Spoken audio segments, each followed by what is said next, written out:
જય દ્વારકાધીશ. તમને શેનો ડર લાગે છે? ભવિષ્યનો, નિષ્ફળતાનો, કે લોકો શું કહેશે એનો? ગીતામાં ભગવાન શ્રી કૃષ્ણે અર્જુનને એક જ વાત કહી હતી, તું માત્ર તારું કર્મ કર, બાકી બધું મારા પર છોડી દે.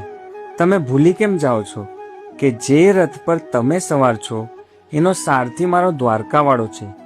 ભલે સામે ગમે તેવી પરિસ્થિતિ ઊભી હોય, ભલે આખું કૌરવ સૈન્ય કેમ ના હોય, જો કાનુડાના હાથમાં તમારા જીવનની લગામ છે તો તમારો વાળ પણ વાંકો નહીં થઈ શકે. ડર એ માણસનો સૌથી મોટો દુશ્મન છે અને શ્રદ્ધા એ ડરની સૌથી મોટી દવા છે.